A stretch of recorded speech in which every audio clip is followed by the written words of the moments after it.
Bonjour à tous, comment traiter la peur du rejet sur Tinder? Alors comment est-ce qu'elle s'exprime? Déjà, ça peut être une fille qui ne répond pas à tes messages, que ce soit dès l'accroche ou au fur et à mesure de la conversation, bam, d'un coup, plus de nouvelles, plus rien, silence radio, la discussion se meurt, ou même une fille à qui tu as réussi à avoir un premier date et qui te donnait par la suite l'impression que tout allait bien puisque les messages ont continué et puis d'un coup à nouveau on retombe dans le cas de figure de plus de nouvelles et qui sont en général assez difficiles à vivre parce que ces situations sont vécues comme un rejet. Alors en quoi Staline va bien pouvoir nous aider là-dedans? Eh bien avec une phrase toute simple qui est « Si un mort est une tragédie, 1 million de morts est une statistique ».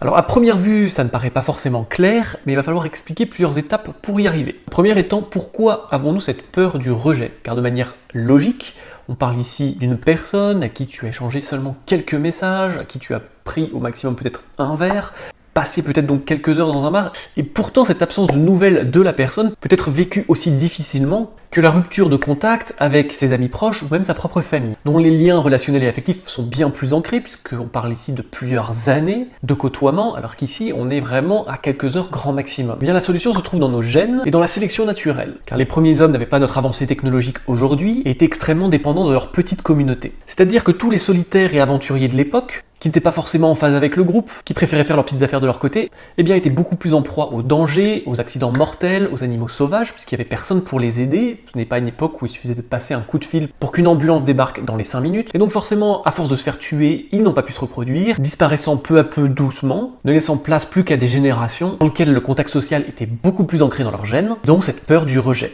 Puisque si quelqu'un avait peur de se faire rejeter par la tribu, il allait tout faire pour être gardé par cette tribu et plaire à la tribu. Il augmentait donc ses chances de survivre, de se reproduire et de transmettre ces mêmes gènes.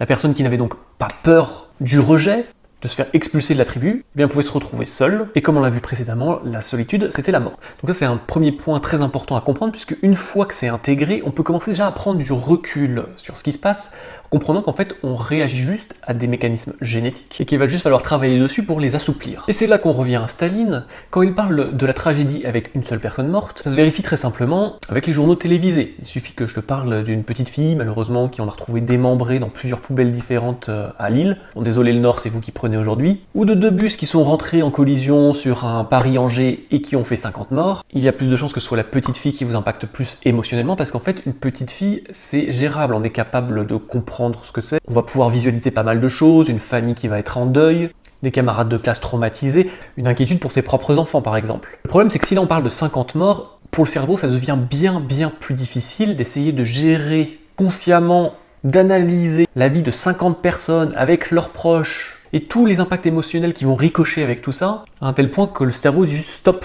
non, c'est 50 personnes qui sont mortes et ça devient bien plus facilement acceptable.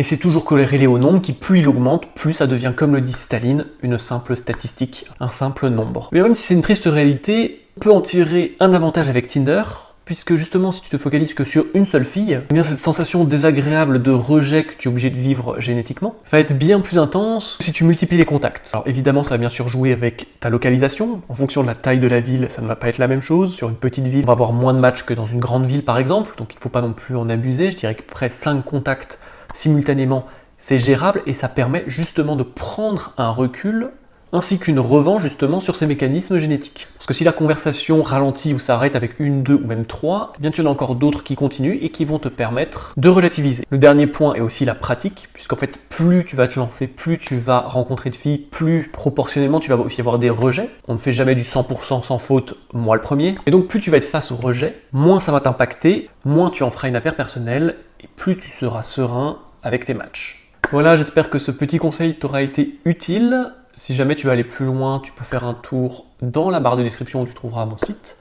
Je te remercie en tout cas pour ton attention et à bientôt pour une prochaine vidéo. Ciao!